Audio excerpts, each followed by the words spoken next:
something on Instagram or on TikTok and they want us to be able to do that procedure to them. You almost have to be on social media and have a presence today.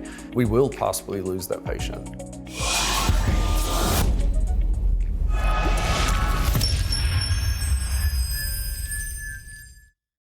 Welcome back. We're excited to have you join us for another episode of Beauty and the Brain.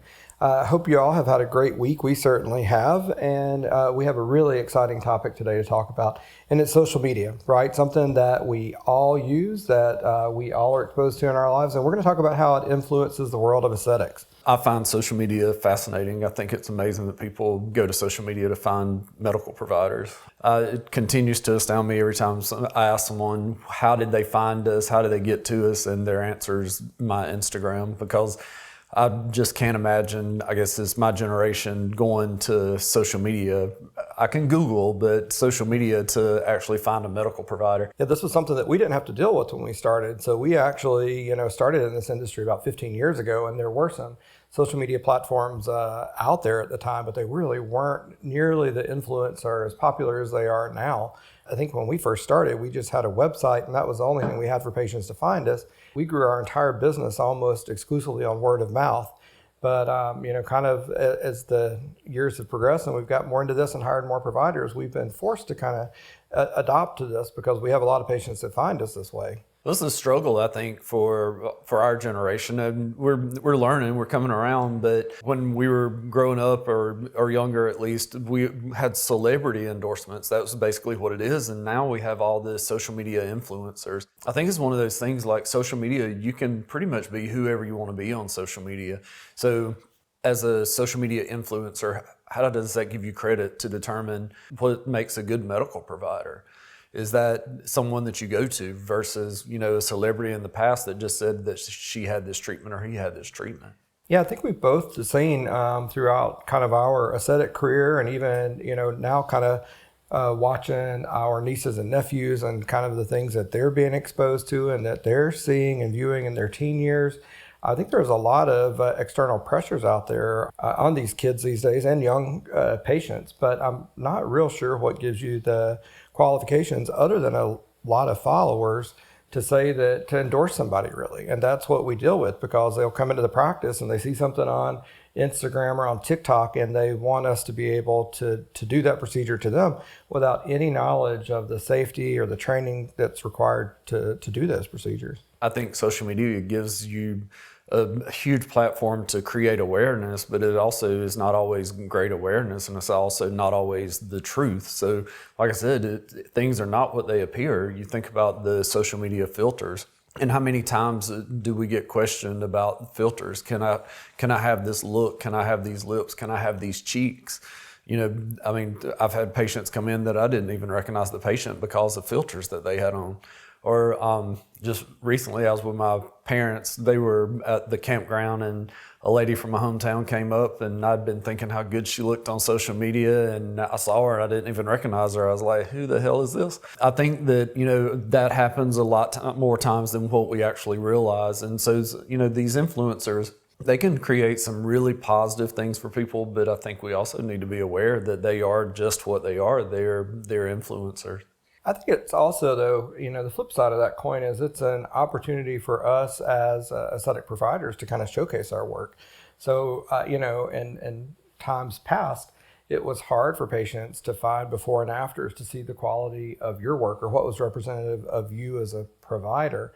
Whereas now I can look up a lot of people through their social media, and you kind of get a general idea of what type of looks they prefer. Is this something that's really more like a natural augmentation, or is this something that's going to be more something that I would consider like body modification? So are we really creating unnatural, really large shapes? Not that anything's right or wrong with either of those, but I think it does give us some insight into the providers and what their view of beauty is, and how they're using their platform, their social media platform, to display their work. So if they're putting it on there, they're probably proud of that work. And if you're seeing things that you really think is kind of odd looking, then perhaps you should really question, is that the provider you want to entrust your care to?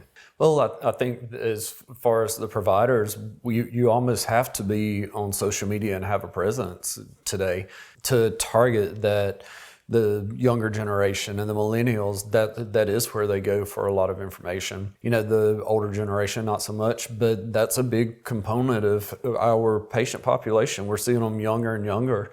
And I think that is completely based off of social media. Sure, there's still regular television, if you want to call it that, but also a lot of people watch things on their iPad. We're sitting here with iPads now. And so I think it's just so convenient and so easy. And you look for what your searches are for what you're interested in. If it's cheeks, if it's lips, if it's hips or whatever. And so, those social media platforms truly are what you're desiring at that moment. And so it's a little bit sad to me in ways that they can influence the psychic so much, because we all have a tendency, even me, to compare ourselves to what we see on social media. So how do you feel that that's going to impact us long term for this younger generation? I actually think it's something in aesthetic medicine that we're all becoming more aware of. And hopefully, as you choose your providers, they've received the appropriate training and education to do these procedures safely. But one of the things we're talking about a lot more is body dysmorphic disorder. How do we identify that? How do we screen for that? How do we, assess if patients in our practice are really there just to get something to help them feel better about themselves? Or they truly have a disorder where what we see as we interact with them is not really matching what they see in the mirror. And the more procedures we do, they never are quite happy with it. We see it not infrequently in our practice. And one of the things I think that really is kind of our responsibility as aesthetic providers is to help identify that and opt not to treat those patients. And that may mean in the short term you lose some business because there will be an injector down the street or somebody who will treat that patient. But I think, really the responsible thing to do is understand when patients have unrealistic expectations, and regardless of where they've found that, whether it's social media, website, TV, but if they're influenced in some manner that's an unnatural or something that could be harmful to them, it's our responsibility as a medical provider to say, this procedure is not for you. I'm not going to do this procedure. And so learning how to say no is really something that is hard in the beginning, especially if you're trying to build a practice, build a business. But the longer you're in business, the easier that gets, because you certainly start to see these trends and these patterns and realize that no matter what we inject, the patient may not be happy with their result. Well, I think when you mention unrealistic expectations, that's where, as a provider, it's very important for us to set that expectation right up front and give the patient what can realistically be done and what can safely be done.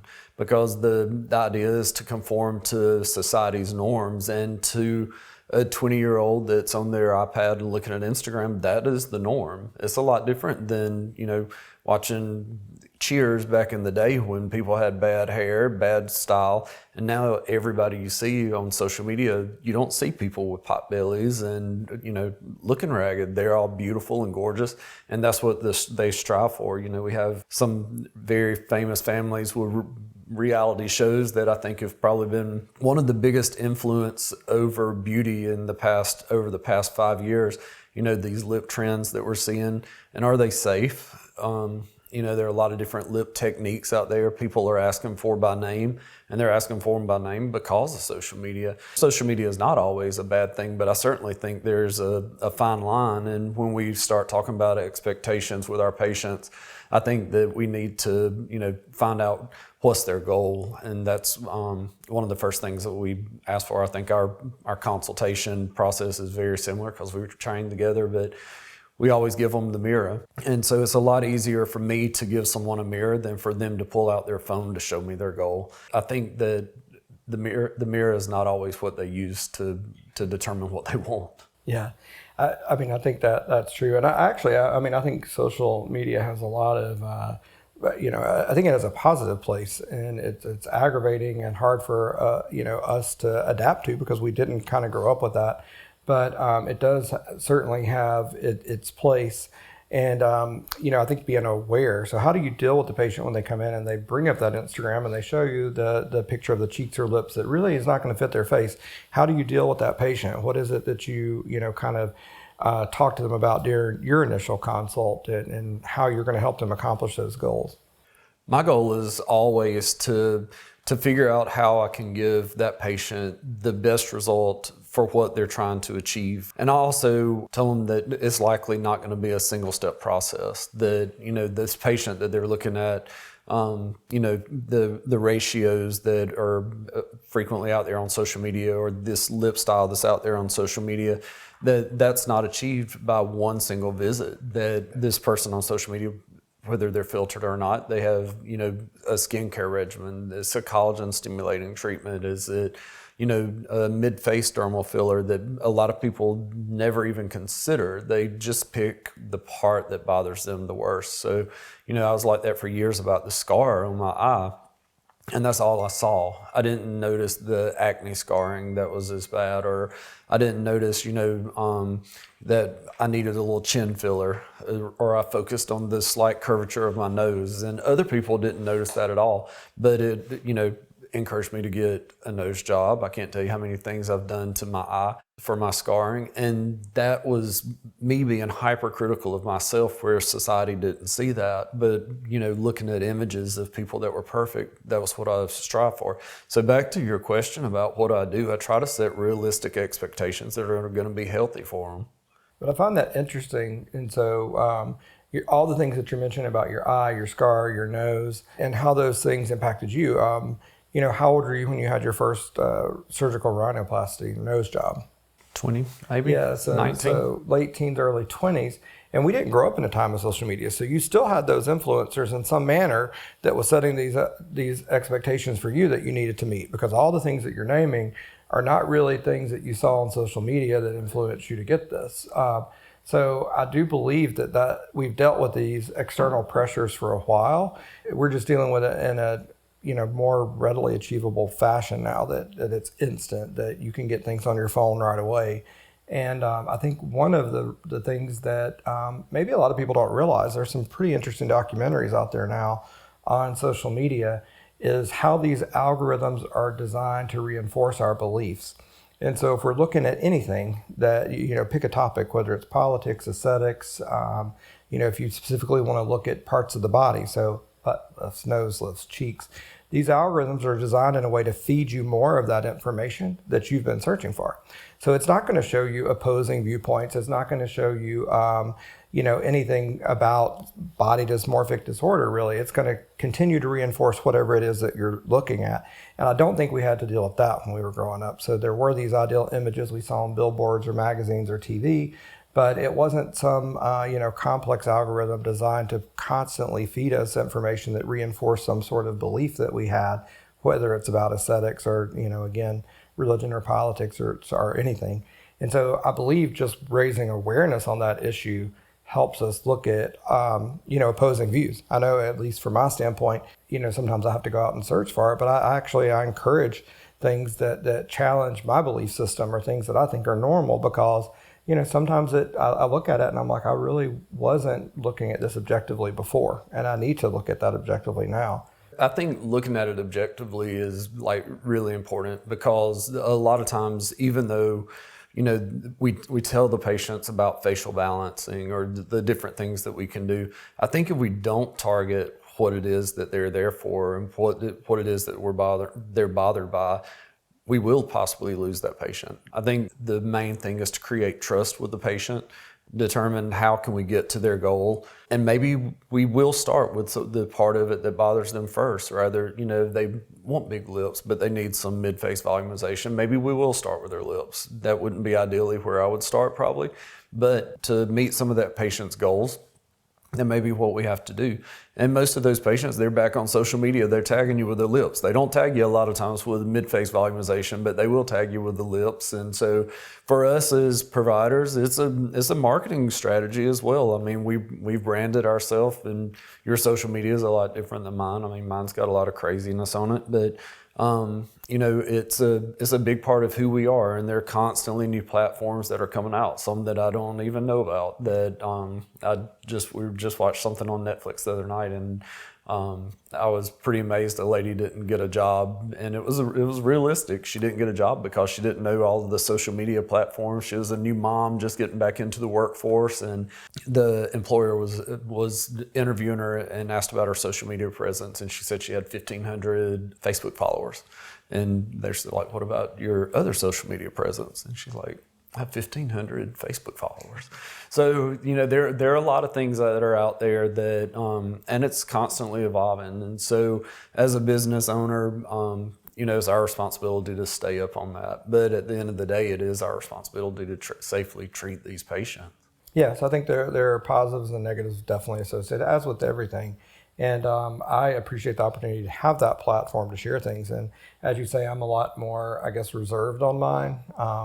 There's been definitely funny stories with us in the past where Jerry has wanted to share things, and I've said absolutely not. There's no way that I'm going to put that out there. And if you follow his social media, you'll see him dancing and rapping and doing all kinds of crazy things that he normally does kind of around the house day to day. But for me, even if I would do something crazy like that, I'm a little more guarded and cautious with what I put out there. And so I think it definitely has some pros and cons associated with it. We all kind of have a different way that we present ourselves. But I think as a consumer of that information, the important part to take from that is the person that you're following, the influencer that you're following, the injector, they're controlling that narrative. They're controlling that message. So what you're seeing that I'm putting out there, clearly I'm in control of, and I'm making sure that I'm much more calculated with what's posted on mine. So, that may not be always reflective of what that person's real life looks like. And I think sometimes that's hard for us. There's just a lot of potential for misinformation, because when you're in complete control of your social media platform, then you don't take bad angles of yourself. Most of the time, we know exactly what angle is our best angle. And it's not just your physical angle, it's the angle of your life as well. And so, I think that misconception that everything is as perfect as it seems on social media can be a little bit misleading and a little bit disappointing for people that aren't quite in that situation, whether they can't afford the $400 hair extensions, or they can't afford the trips every weekend, or they can't afford the clothes. I think that it's just a lot of potential to cause some negative impact on the way people feel about themselves. And as you're the best at seeing both sides of the story, I tend to see one. But, I think there's also a lot of potential for people to feel good about themselves. And so, we have a lot of really positive social media influencers out there that do a lot of self-help things, a lot of self-talk. One of the things that I've seen really change in the past couple of years with social media is that people will tell you their downfalls, whether it's just to make them more real and more approachable, or whether, they just kind of came around. But, we have an episode with Courtney Gilson, and she's one of the ones I think is really put out there about her real body versus what you see on social media. She's done a really good job at that. And there are several other people that we have as well. And so, I just think that you have to be aware that it is media. That's what it is. It's presented the way that we want you to see it. This room, everything that's behind the cameras, they don't see that. Like what you're seeing right now is us in a staged environment talking. But it's one of those things you just have to be aware that it is absolutely what we present, or what the person on there presents. So I think it's kind of a funny story before we close out the episode on social media, and looking just at the differences in how we manage ours, and how cautious I am, I guess would be the word, and how free you are with yours. And Jerry shows a lot more of the behind the scenes and kind of things in his day-to-day life. And so he had a surgical neck lift, and we'll talk about surgeries and how to pick your right surgeon and when's it time for surgery versus injectables in one of our upcoming episodes. That's actually a fun one as well. But a lot of our clients kind of knew that he had that upcoming and he was going to be off work for a little while. And the surgeon that did it, he didn't do any kind of IV anesthesia. That was just all some oral sedation before he had the procedure done. And so that morning it told him, take a Valium before you leave to come into the office. And so we're driving down I'm driving him. He had taken his Valium already. And, not taking medications regularly, just one seemed to have a pretty big response. And I see him doing something with his phone, but I'm so accustomed to him putting lots of things on social media that I really didn't think much about it. And he makes a little video about, hey, on my way to get my neck lift today, and stay tuned. I'm going to watch you through. You can watch me through this journey, and whatever. I didn't think much about it. And he has a surgery later that afternoon. I pick him up to drive him home. And that night we're sitting on the sofa, and he's all wrapped up over there. And he's like, I really just can't believe how many people remembered I was having surgery today. I've got so many messages and texts. I'm like, Jerry, you put it on Instagram this morning. He had like no recollection of putting that on there after he had taken the Valium. And so then he really didn't feel great. But I'm like, well, you've started this journey now. And so now your followers are kind of interested in seeing you through this journey. So you've kind of got to put your progress, and now you've got to follow, through with it. And so he was pretty open and honest with his experience through that surgical procedure. But it was kind of one of those things where I probably wouldn't have put that on my social media myself. I would have waited till I was healed, and then I would have showed you a nice before and after. Well, I think that's part of what I like about social media too, though, is being able to share that. And it shows our limitations. We have access to things that a lot of people don't have. I mean, in our clinic, we have an ultrasound skin tightening device. How many lasers do we have? How many, different fillers for skin tightening that we use, and, PDO threads. And I can't tell you how much money I've put into my neck, and it still bothered me.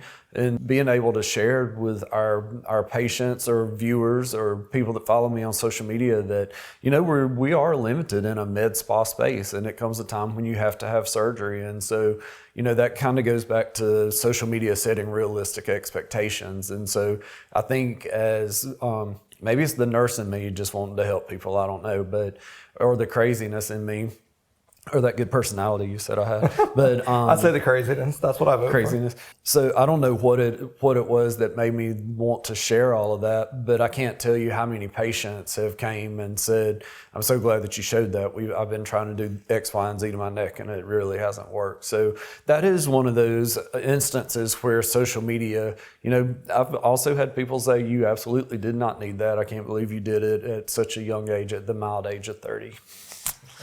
Not really. It's one of those things that I think it was just a really good opportunity for me to share something that was personal, that didn't have to be shared, and probably a lot of people wouldn't have shared.